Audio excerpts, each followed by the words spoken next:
चल्न थालेको भनेर चाहिँ इतिहास चाहिँ केलाएर हेर्दाखेरि स्पष्ट चाहिँ त छैन है। कति वर्ष पहिलेदेखि नै यो पञ्चदान चल्यो, तर चाहिँ पञ्चदान चाहिँ पाटनमा पनि पञ्चदान पर्व मनाइन्छ, यो भक्तपुरमा पनि मनाइन्छ है, अनि काठमाडौँमा पनि चलेकै छ, अनि बुङ्गमती त्यहाँ पनि चाहिँ पञ्चदान चल्छ। अनि एउटा चाहिँ कुरा चाहिँ के छ भन्दाखेरि नेवारहरूको चाहिँ उनीहरूको चाहिँ स्वभाव के छ भन्दाखेरि जतातिर बसाइ सर्दै चाहिँ जहाँ चाहिँ बसिन्छ त्यहाँ चाहिँ बसाइ सराइमा आफ्नो चाहिँ नेवारहरूको चाहिँ जमातै समूह चाहिँ बसेपछि त्यहाँ बस्दाखेरि पनि आफ्नोतिर चाहिँ चलेको संस्कृति परम्परालाई सम्झेर त्यहाँ चलाउँदो रहेछ। उदाहरणको लागि चाहिँ अब अमेरिकातिर थुप्रै मात्रामा चाहिँ नेपालीहरूको चाहिँ त्यहाँ प्रस्थान भइसक्यो, त्यसमा पनि नेवारहरूको चाहिँ थुप्रै चाहिँ त्यहाँ चाहिँ अमेरिकाको विभिन्न ठाउँमा त्यहाँ चाहिँ नेवारहरूको होइन अब एकदमै चाहिँ धेरै सङ्ख्यामा त्यहाँ चाहिँ पुग्नसम्म भयो र उहाँ चाहिँ बस्ने चाहिँ नेवारहरू नेपालीहरूले नेपाली संस्कृति कलालाई सम्झेर त्यहाँ पनि आफ्नो चाहिँ संस्कृति कलालाई चलाउन लाग्यो। अब कार्तिकको चाहिँ दिन चाहिँ यहाँ चाहिँ मनाउने चाहिँ भपूजा आदि लाखे नाच आदि त्यहाँ पनि चाहिँ चलाइयो है। अनि अस्ति चाहिँ अब चाहिँ यसपालि चाहिँ दसैँ जस्तै चाहिँ अवसर चाहिँ मनाउने अरू चाहिँ छ, अनि यसपालि चाहिँ त्यहाँ बस्ने चाहिँ माननहरूको चाहिँ जमातले त्यहाँ पनि चाहिँ पञ्चदान पर्व मनाइयो। त्यहाँ चाहिँ बसोबास गरेका शाक्य वज्राचार्यहरूलाई चाहिँ निम्त गरेर मानदण्ड स्थापितहरूले चाहिँ पञ्चदान दिए। यो हाम्रो लागि चाहिँ ठुलै चाहिँ होइन सुन्न एकदमै गर्व लाग्ने चाहिँ कुरा हो। अब पञ्चदानको चाहिँ सन्दर्भमा के छ भन्दाखेरि अब सबै बेला पहिले चाहिँ बुझ्नुपर्ने यहाँ चाहिँ पञ्चदान भनेको के हो है, त्यसमा चाहिँ जानु पर्यो। अब दान भनेको त आफूले चाहिँ परिश्रम गरेर कमाइएका धन सम्पत्ति अरूलाई त्याग गर्नेलाई दान भनिन्छ। अनि दानको अगाडि यहाँ चाहिँ पञ्च जोडिएको छ।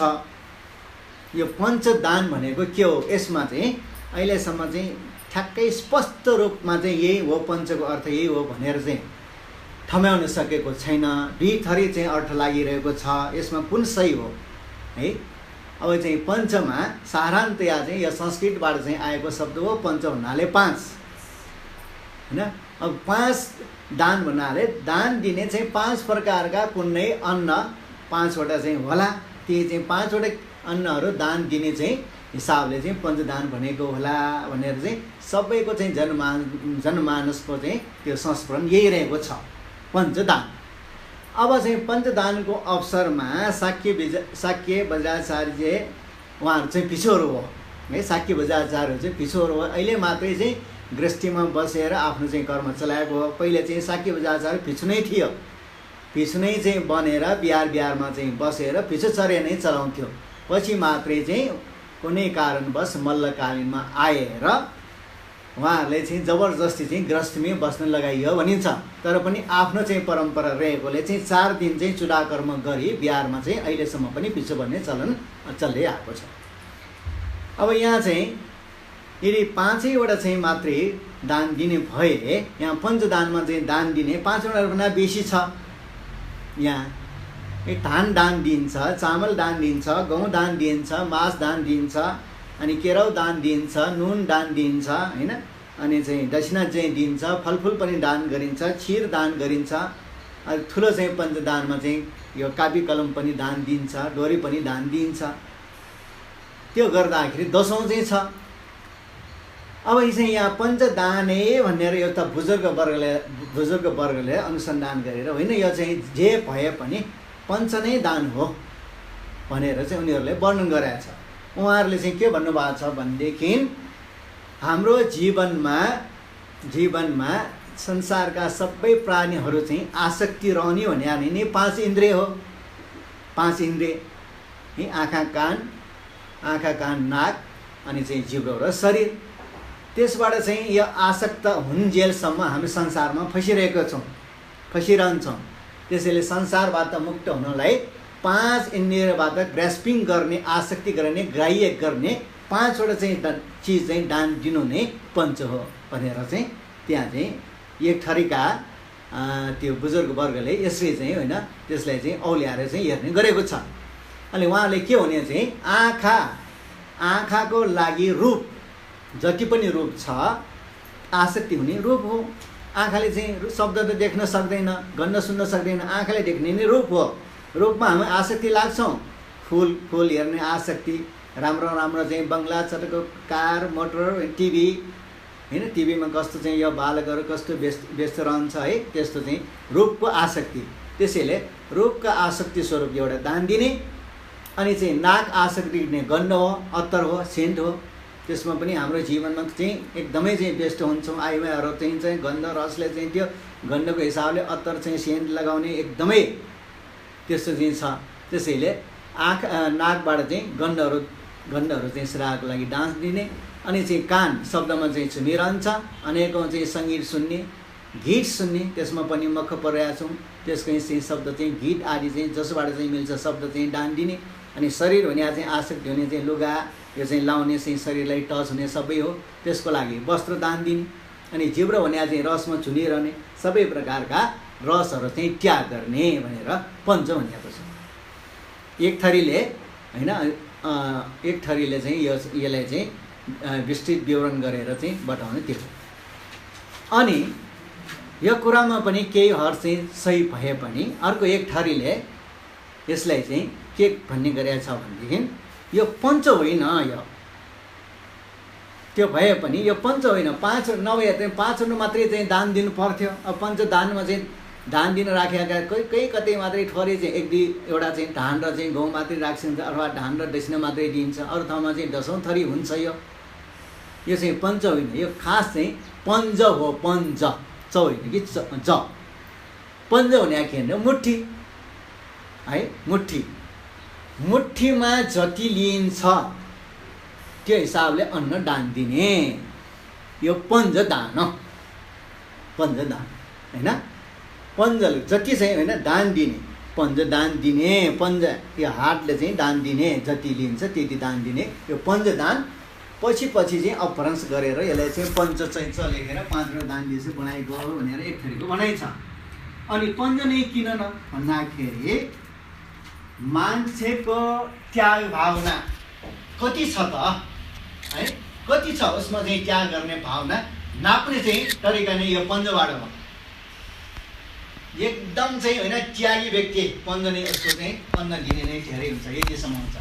जो कन्जुसी छ दान दिनै पर्छ भने सानो मुठी है।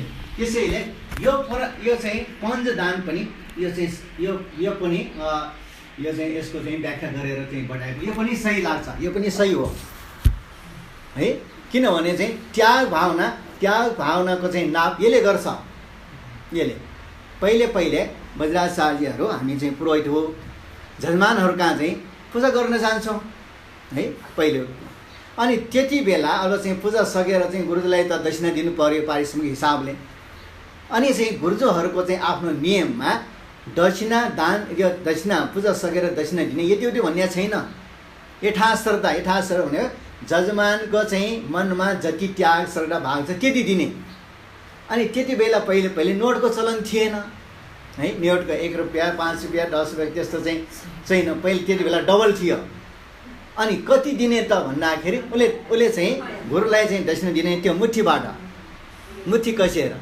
एकदम त्यागीले मुठी नै ठुलो, एकदम कन्जुसले अलिक यति। त्यसैले त्याग भावनाको चाहिँ नापतोल यसैबाट भएकोले यो पञ्चदान यो सही लाग्छ है। पहिले चाहिँ हेर्कै पण्डित हुनुहुन्थ्यो, उहाँले पनि यही बताउनु भएको थियो।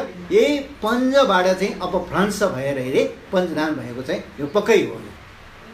किनभने चाहिँ त्यागी भावना त्यस्तो हो। अब हाम्रो चाहिँ त्यो बच्चाहरू हुन्छ, चाहिँ बच्चाहरू चाहिँ 1 महिना 2 महिनाको त्यो बच्चालाई के भन्ने चलन छ भने जसको मुठी चाहिँ उनीहरूको मुठी त एकदम कसिया हुन्छ, ल यो त चाहिँ पछि गएर कन्जुसी हुन्छ भनिन्छ। अनि जसको मुठी खुक्लो छ नि त कसैको यो त त्यागी हुन्छ है, त्यो भनिन्छ। त्यसैले त्यागी भावनाको चाहिँ नापतोल यही चाहिँ पञ्चभित्र हुने हातैभित्र हुने भएकोले यो पञ्चदानै भनेको पक्कै हुनुपर्छ।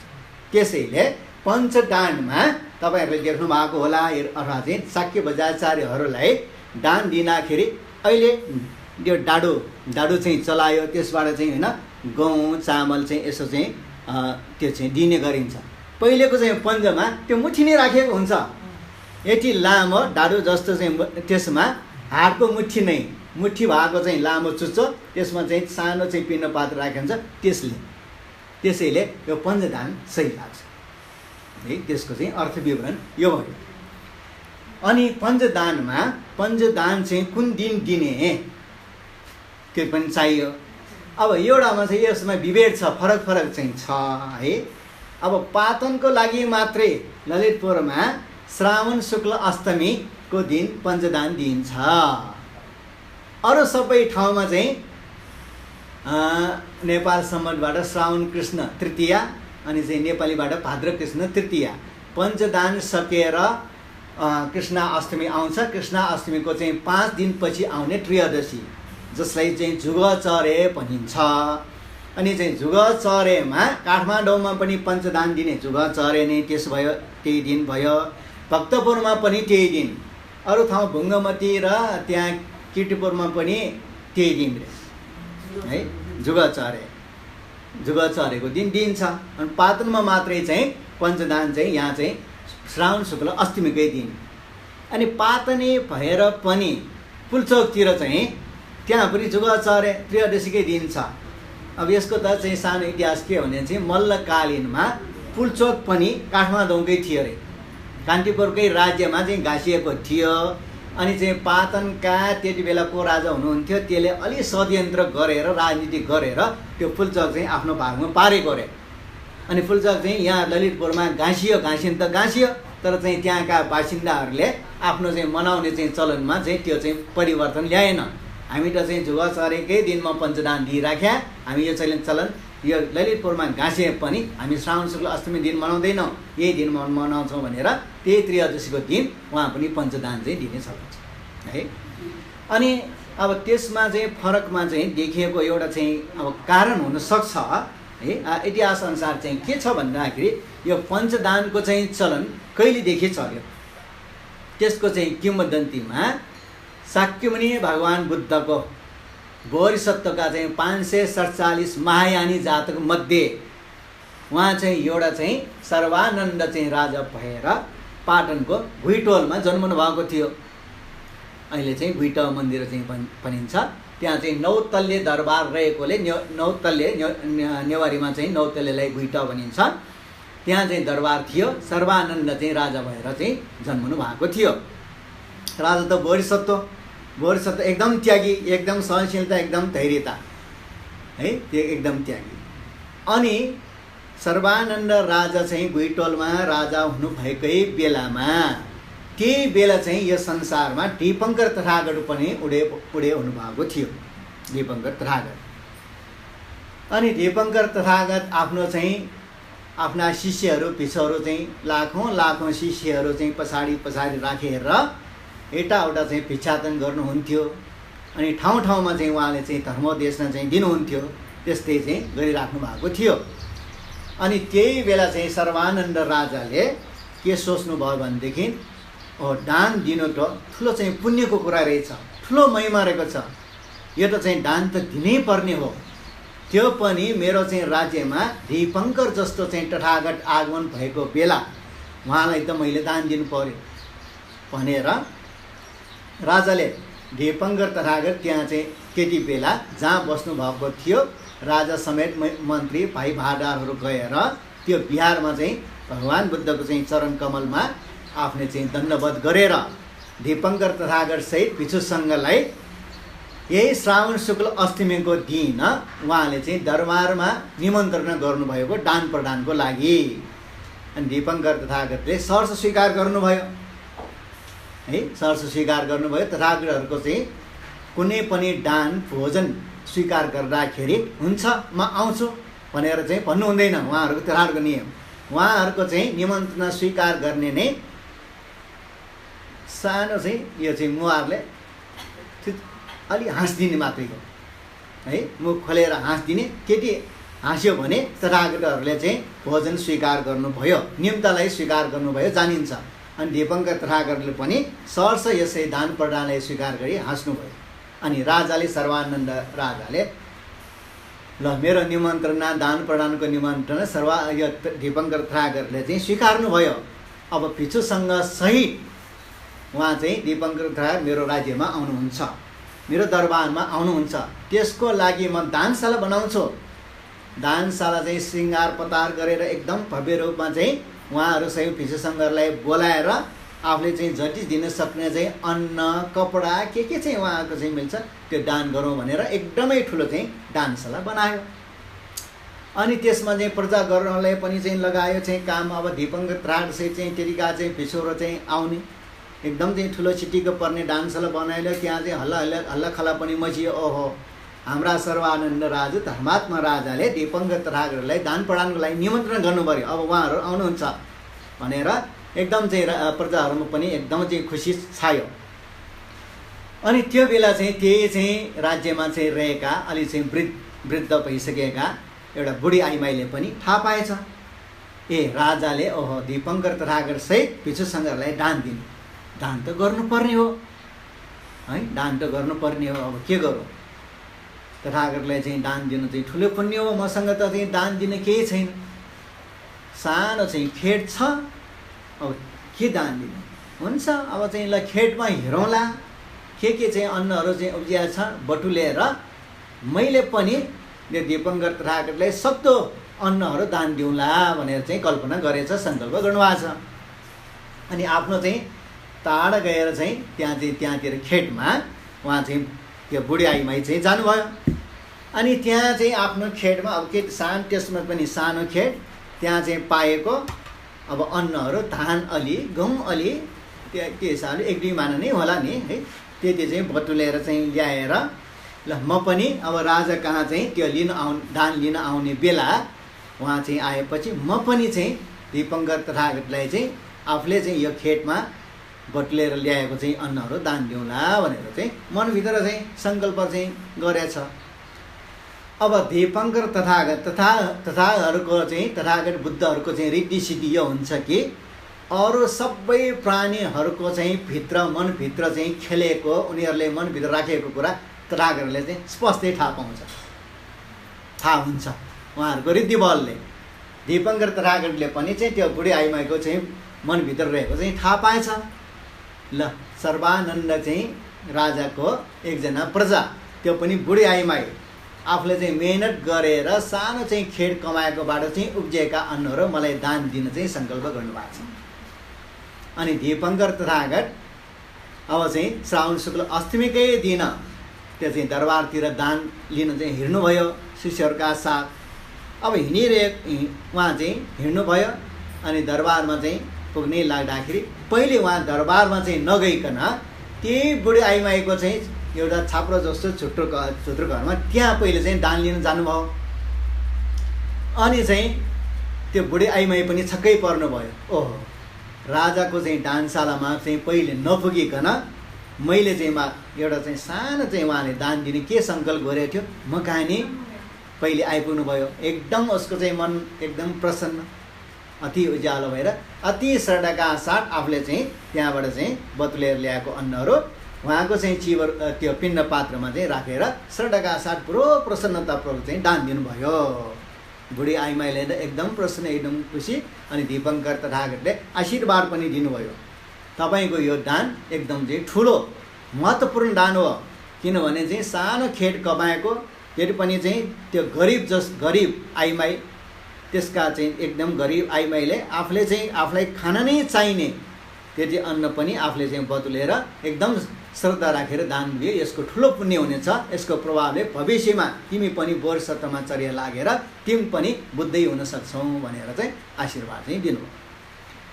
अनि उता चाहिँ दरबारमा आउने चाहिँ अब चाहिँ टाइम चाहिँ राजाले कुन बेला दिएको थियो, अलि त ढिलो भयो है, ढिलो भयो। अनि राजाले अब चाहिँ दीपङ्कर तथागतका साथ शिष्यहरू चाहिँ लाइन बसेर आउनुभयो, उहाँले स्वागत गर्नुभयो। अनि स्वागत गर्दाखेरि उहाँलाई चाहिँ दीपङ्कर तथागतलाई राजाले सोध्नुभयो, भगवान् तपाईँ किन चाहिँ अवेर हुनुभएको होइन। त्यहाँ बाटोमा एकजना बुढी आइमाईले पनि दान दिन चाहिँ मलाई सङ्कल्प गर्नुभएको रहेछ। पहिले म त्यहाँ पुगेर आएँ। अनि होइन राजा जस्तो चाहिँ मैले भव्य रूपमा चाहिँ दान दिन त्यो कार्य तपाईँलाई चाहिँ पहिल्यै खबर गरेको, पहिले यहाँ नपुगिकन तपाईँ कहाँ किन चाहिँ उहाँ कहाँ पहिले जानुभएको भनेपछि दीपङ्कर राजले सही कुरा भन्नुभयो। हेर्नुहोस् महाराज, दान भन्ने एकदम त्यागको कुरो। त्याग भन्ने चाहिँ एकदम चाहिँ बलवान भएमा एकदम चाहिँ चित्त चाहिँ शुद्ध हुन्छ। तपाईँको चाहिँ दान भन्दा चाहिँ यो बुढी आइमाईको दान एकदम शुद्ध ठुलो चाहिँ श्रद्धा चाहिँ उहाँको रहेछ। किनभनेदेखि तपाईँले चाहिँ जुन दरबारमा चाहिँ हामीले चाहिँ दान दिन राखेको अन्न कपडा चाहिँ सबै तपाईँले आफ्नो मेहनतले कमाउनु भएको होइन है। मेहनतले चाहिँ कुनै काम गरेर कमाएको होइन। जनताहरूको चाहिँ कर लिएर है, उनीहरूबाट चाहिँ सोरेको चाहिँ सम्पत्ति, पुर्खौली आएको सम्पत्ति, यसमा चाहिँ तपाईँको शारीरिक कुनै मेहनत छैन। ऊ बुढी आइमाई त चाहिँ दिनो खेत गएर मलजल चाहिँ गरेर सानो खेत कमाएको, त्यसमा पनि आफूलाई नै चाहिने चाहिँ शुद्धको साथ दान दिएको, त्यसैले पुण्य चाहिँ उसलाई बढी लाग्नेछ। ओ राजा त छसँग भयो नै, राजा त ओहो हो त, त्यो त हो। मैले चाहिँ उहाँले चाहिँ जति दान दिए पनि यो मैले आफ्नै चाहिँ मेहनत गरेर कमाएको होइन। यो जनताहरूको चाहिँ कर लिएर चाहिँ कमाएको सम्पत्ति मेरो पुर्खौलो सम्पत्ति, जसमा मेरो चाहिँ मेहनत केही छैन। अब राजाले दान त दिए है, दान दिए, तर राजालाई चित्त बुझेन, असन्तोष लाग्यो। अनि असन्तोष लाग्यो, त्यही हिसाबले अनि चाहिँ राजाले चाहिँ अब म पनि मेहनत गर्छु, म पनि है हात खुट्टाले मेहनत गरेर म पनि कमाउँछु, मैले चाहिँ कमाएको सम्पत्ति पनि उहाँले चाहिँ दान दिन्छु भनेर पछि अब महाराज सर्वानन्द महाराजले अब के गर्ने, अब काम त गर्नु पर्यो। अब राजा जस्तो मान्छे कसले काम दिन्छ, काम त दिँदैन। राजा जस्तो चाहिँ कामै गर्नु नपर्नेलाई कसले काम दिन्छ। त्यसैले अब म राजै भएर यो चाहिँ प्रजाको माझमा काम खोज्यो भने मलाई कसैले चाहिँ कामै दिँदैन भनेर साधारण वेशभूषा छुत्रो लुगा लगाएर, छुत्रो चाहिँ चप्पल के लगाएर गरिब जस्तो चाहिँ आफूलाई चाहिँ मेकअप गरेर एउटा चाहिँ कहाँ चाहिँ काम गर्नु जानुभएको थिएँ, फलामको चाहिँ काम गर्ने नकर्मी कहाँ है, त्यहाँ कहाँ। अनि त्यहाँ उसले चाहिँ फलामको काम गर्ने पनि अब छुत्रो कपडा लगाएर आएको, कपाल पनि चाहिँ होइन त्यो खलबलिएको, त्यो हुनासाथ राजा भनेर चिन्न सकेन, उसले त काम दियो। अनि उसले पनि राजाले पनि मेहनतै गरेर 1-2 महिना चाहिँ मेहनत गरेर उसँग चाहिँ अलि पैसा चाहिँ होइन आफ्नो चाहिँ तलब पाएको। त्यसपछि फेरि चाहिँ त्यो पनि चाहिँ दीपङ्कर रागलाई दान दिएको थियो। अनि त्यति बेला मात्रै दीपङ्कर रागले बडो ठुलो चाहिँ आशीर्वाद चाहिँ राजाले दिनुभएको थियो। त्यो किमण्डली रहेको छ गुइटलमा, अहिले पनि चाहिँ दरबार चाहिँ अहिले चाहिँ त्यो अस्तिको भूकम्पले चर्किएर अहिले चाहिँ बनाउँदैछ, त्यो चाहिँ दरबार चाहिँ भनिन्थ्यो। अनि चाहिँ त्यो चाहिँ बुढी आइमाईको नाम गुइटलमा जन्मेकोले अहिले पनि घुइट नकिन्छ भने बुढी आइमाई भन्ने नेवारीमा घुइट नकिन्छ पञ्चदानको दिन त्यहाँ राख्ने चाहिँ चलन छ। उहाँको चाहिँ माटोको मूर्ति बनाएर अहिलेसम्म पनि त्यो राखिन्छ। त्यही प्रसङ्ग चाहिँ मिलाएर यो चाहिँ ललितपुरमा श्रावण शुक्ल अष्टमीको दिन पञ्चदान दिन्छ। अनि काठमाडौँमा मात्रै चाहिँ, अरू ठाउँमा मात्रै जुग चरे भनेर यसको चाहिँ 15 दिनपछि चाहिँ त्यो त्रयोदशीको दिनमा दिन्छ है। यसको चाहिँ परम्परा यसो रहेको छ। अनि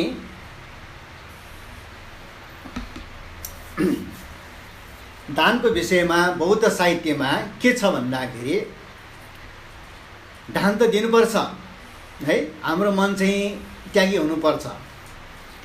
दान यदि चाहिँ कोही व्यक्ति सम्पन्न भएर पनि, साउमाजन भएर पनि, आफूलाई प्रशस्त चाहिँ जीवनभर चाहिँ पुग्ने चाहिँ भइसक्दा पनि अरूलाई केही पनि त्याग नगरी, केही सानो कुरा पनि त्याग नगरी उसको चाहिँ त्यतिका जीवन बितेर मृत्यु भयो भने पक्कै त्यो प्रेत भएर जन्मिन्छ भनेर चाहिँ बौद्ध साहित्यमा उल्लेख छ। अनि प्रेत योनि छ है, प्रेतमा चाहिँ जन्मेको प्रेतहरूको चाहिँ उनीहरूको चाहिँ वर्ण एकदम चाहिँ कालो वर्ण, अनि त्यसमा पनि अनुहारमा पनि यो मुख चाहिँ एकदम चाहिँ त्यो सियोको टुप्पा जस्तो चाहिँ सानो मुख, पेट एकदम भुँडी जस्तो एकदम चाहिँ त्यो क्याम्पो जस्तो ठुलो है। एकदम चाहिँ उसलाई चाहिँ के प्रेत योनिमा एकदम चाहिँ खाउँ लाग्ने, भोकले सताउने, खानेकुरा र पानी नभेटाउने, एकदम चाहिँ आकुल व्याकुल भएर चाहिँ दौडिराख्नेलाई प्रेत भनिन्छ। कन्जुसी गरेर अरू कसैलाई एक ठोपा पनि त्याग नगरी चाहिँ मृत्यु भएर चाहिँ गएका व्यक्ति पक्कै चाहिँ कृपन कंजूसी भनिन्छ। त्यो व्यक्ति चाहिँ प्रेत योनिमा जन्मिन्छ। अनि प्रेत योनिबाट मुक्त भएर चाहिँ कठन कडाचित कुनै बखतमा मानिस भएर कुनै ठाउँमा चाहिँ जन्मे पनि दरिद्र भएर जन्मिन्छ। आफ्नो घरै नहुने, खेत नहुने, खाना लाउनलाई राम्रोसँग नपुग्ने, भोलि के खाने है। त्यो इथियोपियामा चाहिँ त्यो त्यहाँको त्यो नेग्रो जाति उनीहरूलाई परे जस्तो एकदम चाहिँ खेत छ, खेतको चाहिँ बाली सबै चाहिँ त्यो सलहले खाइदियो, खाने कि एक ठुका नै छैन, एकदम चाहिँ दरिद्र भएर जन्मिन्छ है। त्यस्तो छ। त्यसैले चाहिँ हामीले चाहिँ दान दिनुपर्छ भनेर चाहिँ बौद्ध साहित्यमा अरू धर्महरू पनि होला है, एकदम चाहिँ हामीले चाहिँ दान दिनुपर्छ भनेर चाहिँ हामीले प्रेरणा गर्नुभएको छ। अनि यो चाहिँ कृपन व्यक्ति, कंजूसी व्यक्ति प्रेत योनिमा जन्मेर उसलाई चाहिँ देखेको कुरा चाहिँ बौद्ध साहित्यको चाहिँ अवदान कथाहरूमा पनि उल्लेख छ है। सोनकोटी कर्णकुमार भन्ने चाहिँ आफ्नो चाहिँ जीवनकालमै कसो चाहिँ बाटो खोलेर एकचोटि प्रेतमा पुगेको, प्रेत लोकमा। अनि चाहिँ त्यसले चाहिँ सियोको चाहिँ टुप्पा जस्तो चाहिँ मुख, एकदम कालो वर्ण, क्याम्पो जस्तो भुँडी, एकदम चाहिँ प्यासले आकुल व्याकुल भएर चाहिँ यताउति चाहिँ पानी कहाँ खान पाइन्छ भनेर चाहिँ हिँडिराखेको प्रेतहरूलाई देखाएको थियो। अनि उनीहरूले चाहिँ भेटेर सोनकोटी कर्णलाई, तिमी त जीवित मान्छे छौ, यो प्रेत लोक भनेर चाहिँ मरेपछि यस्तो कर्मले मात्रै हामी आइपुग्ने है, तिमी किन एकैचोटि आइपुग्यौ? मलाई त थाहा भएन, म त चाहिँ यहीँ चाहिँ हिँडिराखेको थियो। आमा बाउले चाहिँ नजाऊ भन्दाखेरि पनि आमा बाउको चाहिँ वचनलाई चाहिँ हेलचेक्राइ उल्लङ्घन गरेर म आएको, कहाँ पुगेँ थाहै भएन। एउटा चाहिँ मान्छे मरेर आउने ठाउँ। ल जे होस् भयो, तिमी चाहिँ हामी पहिले चाहिँ जन्मेकै ठाउँको चाहिँ त्यहाँको बासिन्दा रहेछ। हामीले पहिले त्यहाँ चाहिँ जन्मदाखेरि कुनै चाहिँ हामीले चाहिँ धर्मको चाहिँ कामहरू गरेन, धार्मिक कार्यहरू एक पैसा पनि अरूलाई चाहिँ त्याग गरेनौँ। त्यो कारणले हामी प्रेत भएर जन्मनु परेको। त्यसैले अब तिमी अहिलेसम्म जीवित छौ, तिम्रो चाहिँ मृत्यु भएको छैन। त्यसैले चाहिँ पक्कै चाहिँ तिमी आफ्नै चाहिँ त्यहाँ फर्किन्छौ होला। त्यहाँ फर्किएपछि मेरो छोराछोरीहरू त्यहाँ छ। मेरो छोराछोरीहरूलाई मैले चाहिँ यहाँ जमिनमा यति कोटी चाहिँ जमिनमा यति कोटी चाहिँ धन गाडेको छ, त्यो धनमध्ये यतिको चाहिँ मेरो चाहिँ बुबाको नाममा दान गरिदिनु भनेर बताउनु भनेर पठाएको पनि छ है। अनि यस्तै चाहिँ कथा चाहिँ वसुन्धराको व्रतमा पनि सुन्न पाइन्छ। वसुन्धराको चाहिँ व्रतमा सूर्योदय राजाकी दोस्रो चाहिँ पत्नी रानी, त्यो चाहिँ उसलाई पनि आफ्नो चाहिँ यो वसुन्धराको व्रत हेला गरेर वसुन्धराको चाहिँ प्रसाद यो फुल चाहिँ यो चाहिँ खुट्टाले चाहिँ होइन, त्यो खुट्टाले कुल्ची दिनाले उसको मुखै चाहिँ यो चाहिँ बन्नेलको जस्तो भएर आएको थियो। अनि पश्चाताप स्वरूप चाहिँ वसुन्धरा देवीसँग क्षमा माग्न वसुन्धरा देवी भेट्नको लागि वनतिर जङ्गलतिर हिँडिरहेको बेला उहाँले पनि त्यो सूर्योदय राजाको चाहिँ रानीले पनि यस्तै प्रेत एउटा देखेको, यस्तै प्रेत। अनि प्रेतले चाहिँ देवी तिमी कहाँ जाँदैछौ भने चाहिँ म वसुन्धरा देवी भेट्नलाई जान लागेको, वसुन्धरा देवीको व्रतलाई म अवहेलना गरेर उहाँको प्रसादलाई कुल्ची दिनाले मेरो यो गति भयो, वसुन्धरा देवीसँग क्षमा माग्न चाहिँ म त्यहाँ चाहिँ गइराखेको भन्ना छ। त्यसो भए म यहाँ चाहिँ एकदमै दरिद्र, खानै नपाए चाहिँ प्रेत जस्तो अनुहार भयो। वसुन्धरा देवी चाहिँ त्रिलोकका ज्ञाता हुनुहुन्छ, के कारणले मेरो यस्तो गति भयो एकचोटि सोधेर तिमी फर्किने बेला मलाई बताइदिनु भनेर प्रेतले त्यो भेटेर त्यो देवीलाई चाहिँ सुनाएको।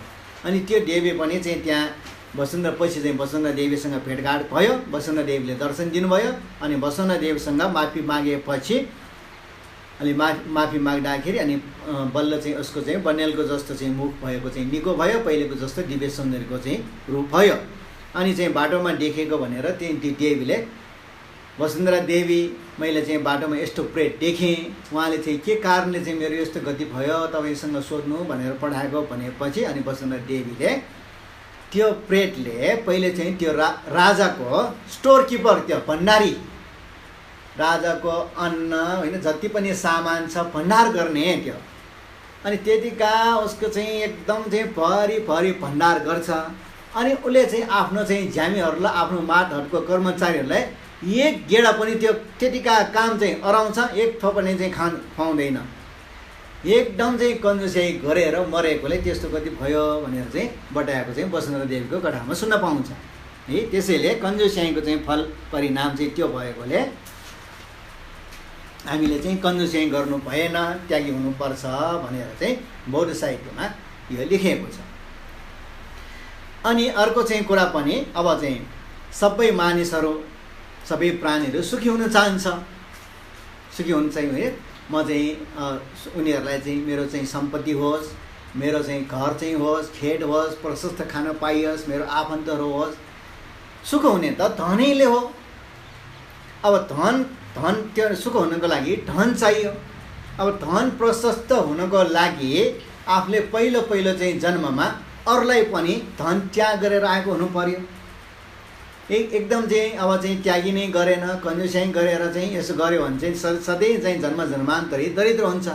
त्यसैले सुख सम्पन्नता चाहिँ धनबाट हुन्छ। धनको प्राप्तिको लागि पनि दान दिनु आवश्यक चाहिँ छ भनेर चाहिँ बौद्ध साहित्यमा चाहिँ दानको चाहिँ महिमा बारे एकदम चाहिँ राम्रोसित बताइएको छ।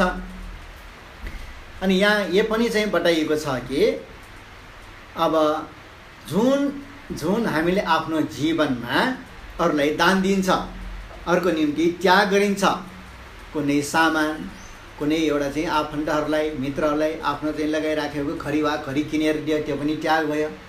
कुनैले चाहिँ साइकल एउटा चाहिँ किनेर दियो पनि त्यागे भावना भयो। मोबाइल किनिदियो त्यो पनि त्यागे। अब कन्जुसीहरूले चाहिँ त्यसो गर्दैन।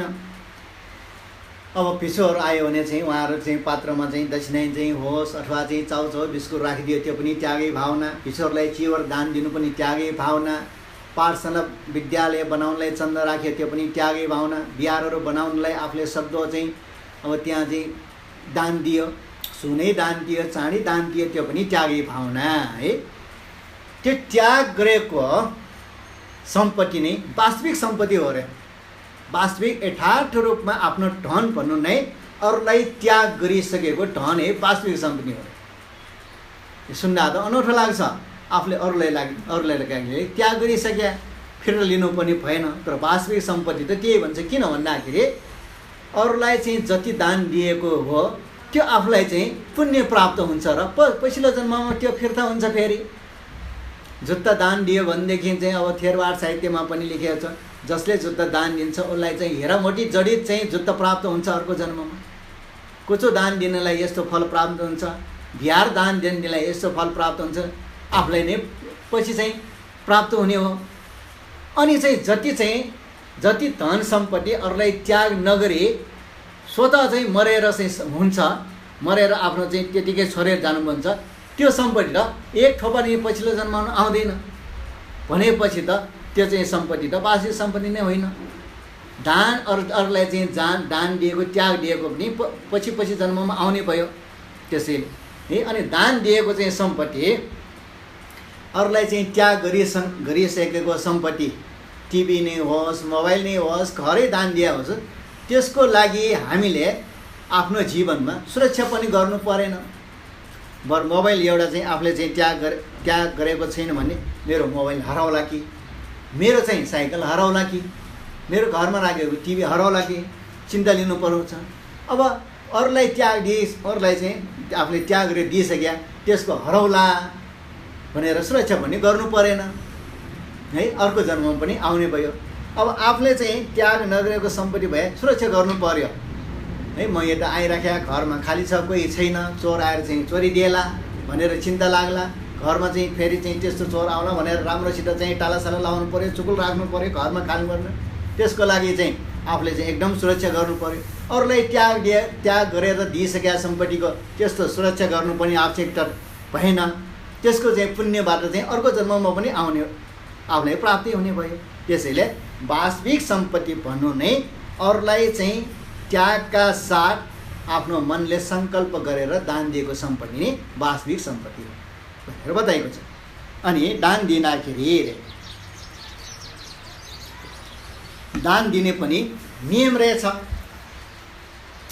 दान दिँदाखेरि अरूलाई चाहिँ याचक माग्नेहरूलाई दान दिउँ, आफन्तहरूलाई दान दिउँ, साथीभाइहरूलाई दान दिउँ, बाटोमा आइरहेका कुनै कसैलाई चाहिँ दान दिउँ है। दान दिँदाखेरि दानको बारे राम्रोसित थाहा नपाएका, दानको बारे चाहिँ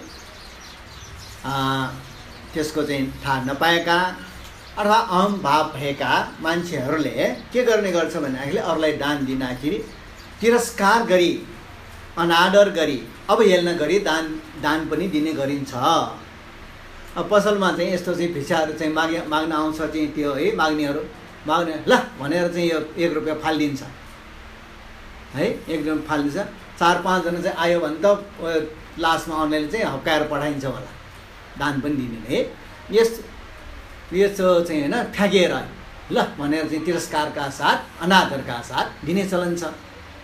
त्यस्तो चाहिँ दान दिँदाखेरि दानको चाहिँ महत्त्व रहँदैन रे। बौद्ध साहित्यमा जति चाहिँ टल्लो मान्छेको भए तापनि उसलाई बडो आदरका साथ यो चाहिँ माग्ने आयो, मेरो घरसम्म आयो, यसले गर्दाखेरि मेरो दानको महिमा पुरा हुने भयो। यो दानको गर्दा मलाई चाहिँ अब पुण्य पनि प्राप्त हुन्छ, पछि मेरो जन्ममा पनि सुधार हुन्छ। बडो सम्मानका साथ चाहिँ उसलाई चाहिँ 2 हातले नै उसलाई चाहिँ बडो मिठो वचन बोलेर दिनुपर्छ। त्यस्तो चाहिँ तिरस्कार गरेर, अनादर अवहेलना गरेर दिनु हुँदैन। फेरि अप्रसन्न भन्दाखेरि कसैको दान दिने बेलामा त्याग भावना नहुन सक्छ। कर कापले चाहिँ कसैलाई दिनु पर्दाखेरि अप्रसन्न निन्याउरो मुख राखेर त्यो पनि दिने गरिन्छ। कस्तो बेलामा भने अब चाहिँ यस्तै चाहिँ समाजमा होइन लाइनै मान्छे चाहिँ बसिराखेको हुन्छ। अब उसले एकदम कन्जुसी स्वभाव, कसैलाई दान दिने नै उसको चाहिँ त्यो बानी नै छैन। अब आफूसँग चाहिँ सबै चाहिँ त्यहाँ चाहिँ अगाडि रहेका उसले पनि दान दियो। अब चाहिँ हुँदा उसको पालो पनि आयो। उस्तो कन्जुस स्वभाव, उसो त आफ्नो चाहिँ सम्पत्ति होइन अरूलाई दान दिएर चाहिँ सकिएला भनेर एकदम पिर मानिरहेछ। त्यस्तो मान्छेलाई एकदम अब चाहिँ सबैले दियो, मैले मात्र चाहिँ नदिँदा मेरो चाहिँ अब बेजर हुन्छ। त्यसैले अब मन नपरे अनुहारै निनाउरै रहेर त्यो दान दिन्छ। त्यस्तो दान पनि त्यसको चाहिँ महत्त्व राख्दैन, त्यसको दानले पनि ठुलो पुण्य हुँदैन। अनि कसैले एकदम रिसाएर पनि दान दिने गरेको छ अरे। रिसाएर कुनै बखत एकदम छोकेर रिसाएर ल लैजा मेरो साइकलले, ल मेरो मोबाइलले लैजा भनेर कुनै त्यस्तो रिसाएर पनि चाहिँ दान दिन चाहिँ त्यो पनि राम्रो कुरा होइन है।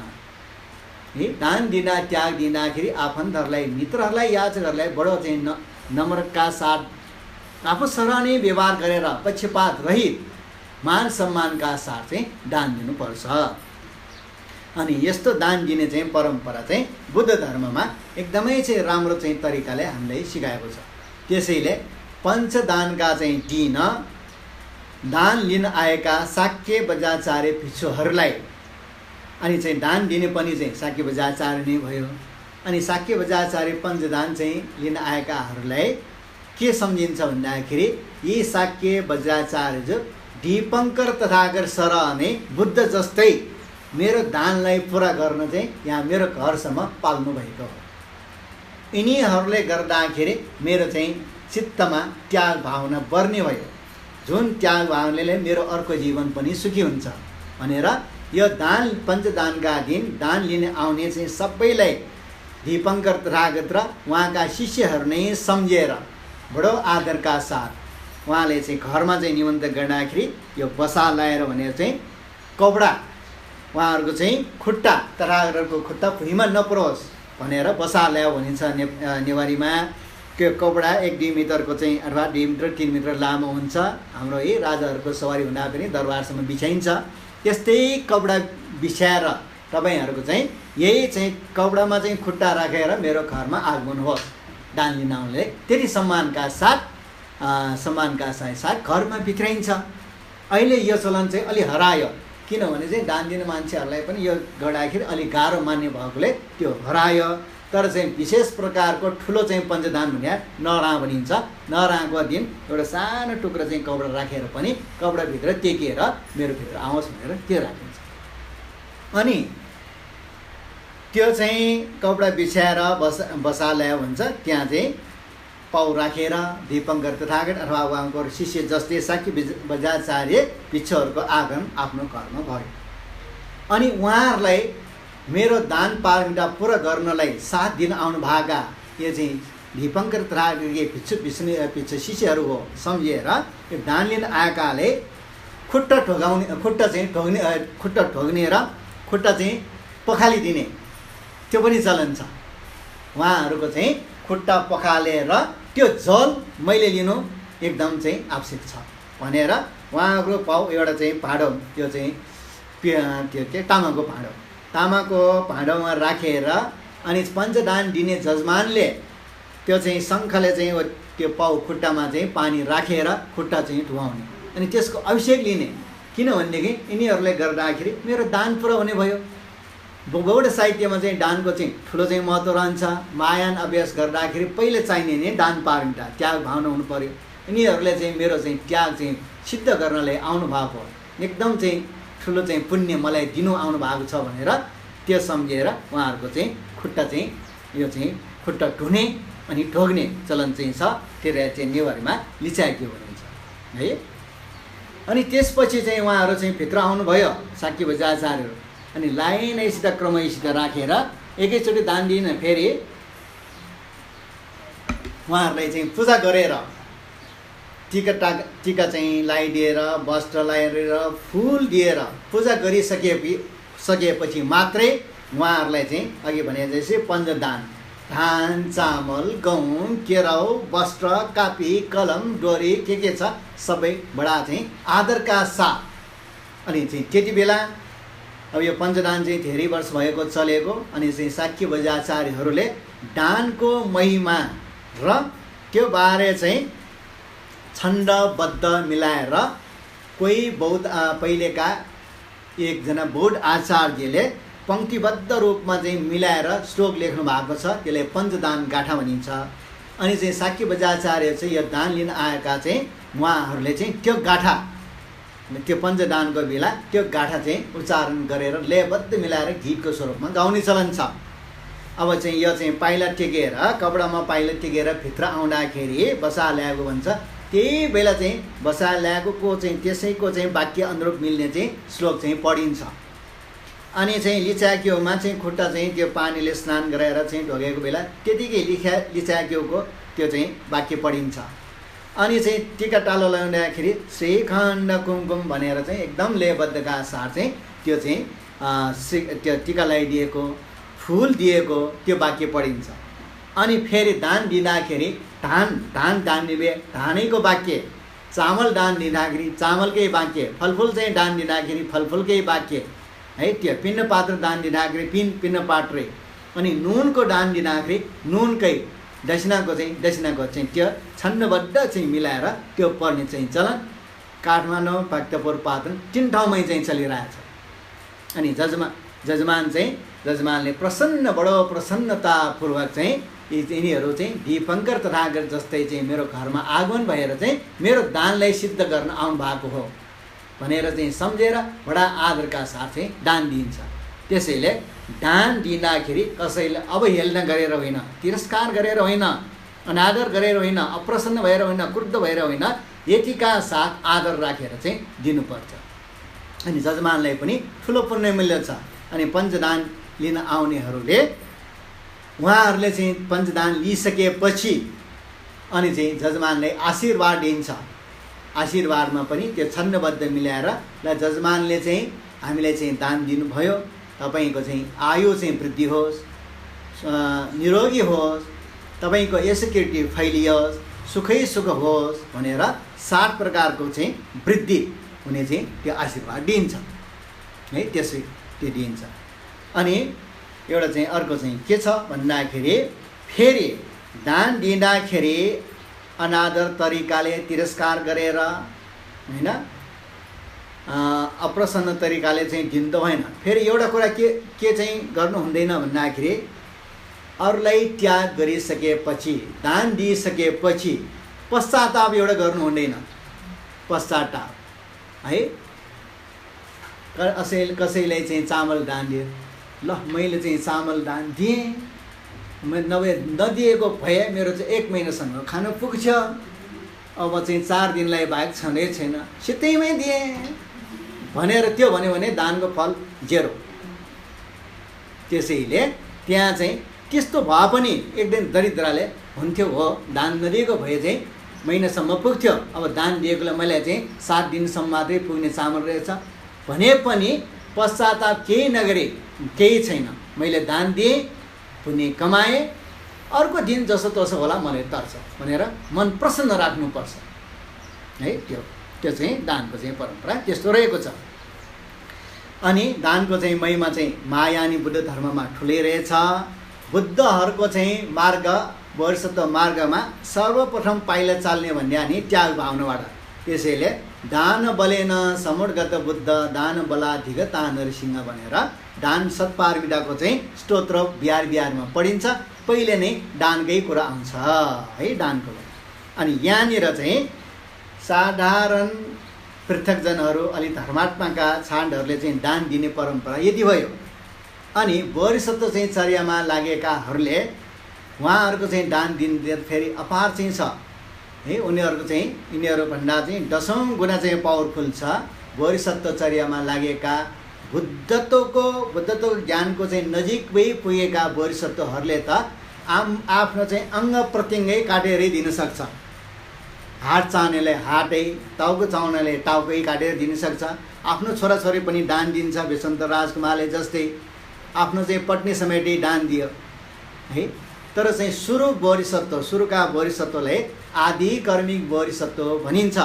भर्खर बोधिसत्वमा आफ्नो चाहिँ चर्या लागेका आदि कर्मिक बोधिसत्व छ। अनि आदि कर्मिक बोधिसत्वहरूलाई गुरुहरूले उपदेश दिँदाखेरि अब यिनीहरू भर्खर चाहिँ पहिलो बोधिसत्व चर्यामा पाइला टेकेका यिनीहरूले अरू चाहिँ ठुला बोधिसत्वहरूले जस्तै पुरै दरबारै दान दिने, पुरै सम्पत्ति नै रित्तो हुने गरी दान दिने, आँखा दान दिने, नाक कान दान यिनीहरू सक्दैन है। यिनीहरूलाई चाहिँ त्यति दान दिने चाहिँ अरायो भने त यिनीहरू चाहिँ भाग्छ, सक्दैन। त्यसैले सानो चाहिँ चिजदेखि चाहिँ दान दिने बानी गराउनु पर्छ भनेर थोरै दान दिने चाहिँ परम्परा सिकाउँछ। अनि बिस्तारै चित्तबाट चाहिँ दानको त्याग भावना चाहिँ बढ्दै गएर पछि चाहिँ त्यो ठुलोसम्म पनि दान दिन सकिन्छ। अनि बोधिसत्वको चाहिँ दान दिने बोधिसत्वहरूको चाहिँ यो महायानीमा यहाँ चाहिँ के छ भन्दाखेरि एउटा चाहिँ अर्को चाहिँ कुरा जोडिएको हुन्छ। त्यो एउटा के भन्दाखेरि शून्यता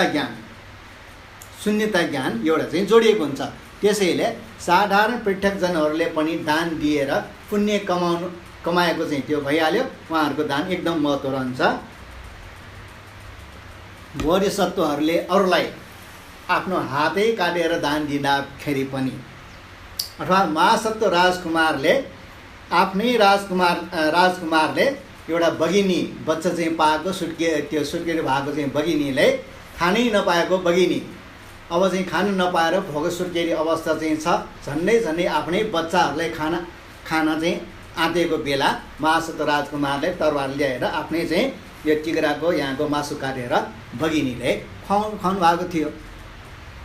त्यति ठुलो पुण्य कार्य गर्दाखेरि पनि बोधिसत्व धर्ममा श्रद्धा राख्नेहरूले यो मैले अत्यन्तै दुष्कर कठोर अरूले गर्नै नसक्ने दान दिएँ भनेर मनमा राख्दैन। त्यो राख्नु पनि हुँदैन। बोधिसत्व धर्ममा शून्यता ज्ञान भएकोले मैले एकदम कष्टका साथ दान दिएँ, मैले सुखका साथ दान दिएँ भनेर मनमा राख्दाखेरि शून्यता ज्ञान भङ्ग हुन्छ। त्यसैले उहाँ बोधिसत्वहरूले चाहिँ अरूलाई चाहिँ जे जति मूल्यवान दान दिए पनि जुन मैले चाहिँ दान दिएँ त्यो चाहिँ माया जस्तै चटक जस्तै है, स्वप्नमा देखेको स्वप्न जस्तै चाहिँ यो यिनीहरू चाहिँ वास्तविक सट्टा छैन, त्यो जस्तै झुट हो।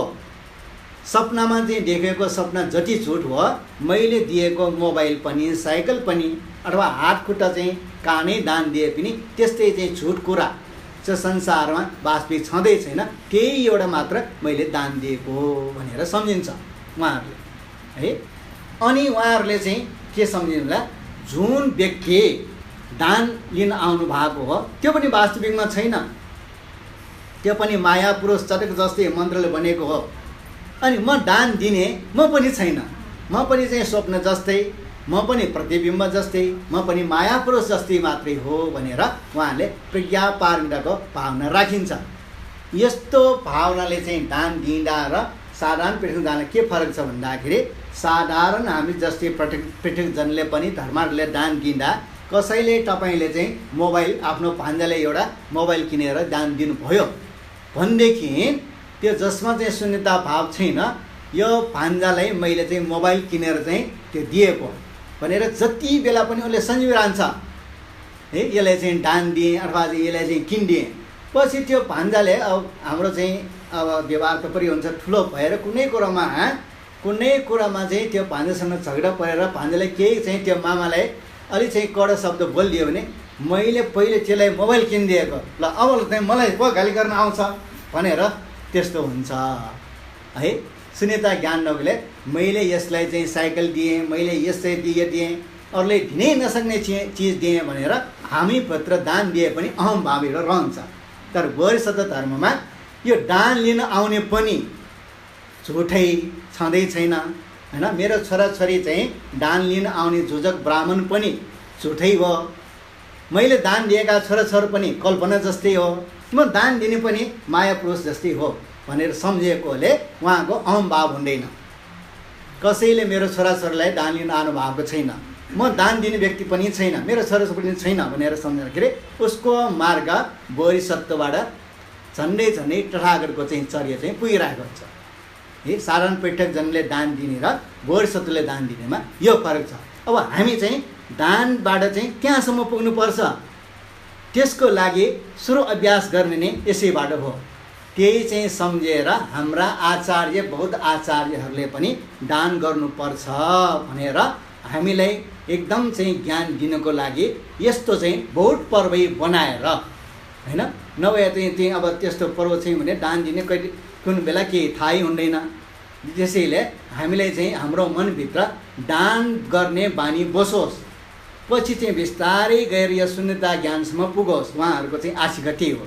त्यसको लागि दान दिने परम्परा हामीभित्र बसोस् भनेर अनेकौँ हामीलाई चाहिँ दान दिने चाहिँ यस्तो चाहिँ पर्वहरू बनाएको छ। त्यो मध्ये उत्कृष्ट चाहिँ पर्व भने पञ्चदानै हो। अरू अक्षय तृतीयाको दिन सक्खर पानी चाहिँ खुवाउनु पर्छ भनेर सक्खर सुकमेल मिलाएर चाहिँ अरूलाई चाहिँ पानी खुवाइन्छ, त्यो पनि दानै हो। इन्जापनीको दिन चाहिँ समय दान गरिन्छ, त्यो पनि त्यागै हो। अरू भिन्न पनि छ। गाई जात्राको दिन फलफुल दान गर्नुपर्छ भनेर फलफुल दान दिन्छ, त्यो पनि दानै हो। तर उत्कृष्ट आदरका साथ सम्मानका साथ आफू होइन आफ्नो घरभित्र आएकालाई ढिपङ्कर तथागतै सम्झेर आदरका साथ दान दिने चाहिँ परम्परा बसेको चाहिँ पञ्चदानै हो। कसरी दान दिनुपर्छ, किन दान दिनुपर्छ त्यो बसेको छ। पञ्चदानको बारेमा मैले थाहा पाएको बुझेको र अध्ययन गरेको आधारमा आज यो चाहिँ केन्द्रमा आएर यति थाहा पाएको, यति भन्दा त बढी चाहिँ मलाई थाहा भएन है। त्यतिको चाहिँ तपाईँहरूको समक्ष मैले चाहिँ अब प्रस्तुत गरेँ। तपाईँहरूले कस्तो लाग्यो, केही चाहिँ खुल्दुली केही छ भनेदेखि अब भन्नुहोस्। दीपक बज्राचार्यलाई धेरै धेरै धन्यवाद छ। उहाँले यस्तो दानको सांस्कृतिक र दार्शनिक पक्ष विशेष गरेर हामीले बोधिसत्वले चाहिँ त्यो दान गर्दाखेरि अब मैले दान गरेँ, त्यो दान कार्य आफै र अनि त्यो दान दिन आउने व्यक्तिहरूप्रति पनि हुन्छ माया मोह ममता, मैले त्यो व्यक्तिलाई दान दिनेछु भने त्यसलाई चाहिँ अब त्यो शून्यता ज्ञानसहित त्यसरी दान दिन्छन् भन्छ। त्यस्तो गहन विषयलाई पनि उहाँले एकदम सरल ढङ्गले उहाँले पनि व्याख्या गरेको हो। उहाँको एउटा मैले पनि देखाएको छु एउटा विशेषता नै हो। एकदम अब एकदम गम्भीर कुराहरूलाई पनि बुद्ध धर्मका गम्भीर कुराहरूले पनि उहाँले एकदम सरल ढङ्गबाट पनि उहाँले प्रस्तुत गर्न सक्नुहुन्छ। त्यो उहाँको एउटा खुबी हो। हामीले जुन अहिले चाहिँ त्यसको हामीले फाइदा दिन सकिरहेछौँ, यो हाम्रो ठुलो अहभाग्य हो। तर अहिले उहाँले एकदम 1 घन्टामा पनि दानको पुरै प्याकेजहरू खोलेर उहाँहरूले पनि यहाँ प्रस्तुत गर्नुभएको छ। तपाईँहरूसँग केही क्वेसनहरू त्यस्तो खुल्दुलीहरू छ भने अहिले तपाईँले उहाँले गर्नुभएको हुन्छ। उहाँको टाइम पनि अलिकति लिमिटेड भएको हुनाले अब 4-5 क्वेसन पनि यो 7 प्रकारको वृद्धि आशीर्वाद कुन कुन प्रकार? आयु वृद्धि, आयु, यश वृद्धि, यश, प्रज्ञा वृद्धि, प्रज्ञा, सुख वृद्धि, सुख, आरोग्य, आरोग्य, धन, आरोग्य, धन, सन्तान। सन्तानको निवास। पञ्चदानको होइन, सामान्य दानको कुरा मलाई अलिकति जिज्ञासा। आजभोलि हामी कुनै बिहा बनाउँछौँ वा मन्दिर बनाउँछौँ, त्यसमा यति दान दियो भने तपाईँको नाम शिलालेखमा रहन्छ होइन, यस्तो यस्तो भने प्रलोभन किसिमको। अनि दान दिने मान्छेले पनि मेरो नाम त्यहाँ शिलापत्रमा राख्नको लागि दान दिने भन्ने किसिमको त्यो अब चलन चल्तीमा त यस्तो छ। अब त्यो पहिलाको कुरा र अब गुरुजीको कुराबाट त त्यहाँ कन्ट्राडिक्सन भयो। हामीले त्यो नाम पनि सोच्नु भएन, त्यो केही पनि सोच्नु भएन, त्याग गर्न सक्नु पर्ने हो। तर अब कुनै बिहा बनाउनलाई नै त्यो दान आह्वान गर्दाखेरि तपाईँको नाम रहन्छ भने प्रलोभन दिएको जस्तो देखियो। त्यो चाहिँ व्यवहारिक अलिकति कन्ट्राडिक्सन। अब अघि भने जस्तै दानमा शुद्ध दान, अशुद्ध दान है। वास्तवमा चाहिँ हामीले चाहिँ यो वर्ष त चाहिँ चढियाको लागि आफूभित्र चाहिँ खास चाहिँ त्याग भावनाको चाहिँ विकास, त्यसलाई क्रमिक रूपमा चाहिँ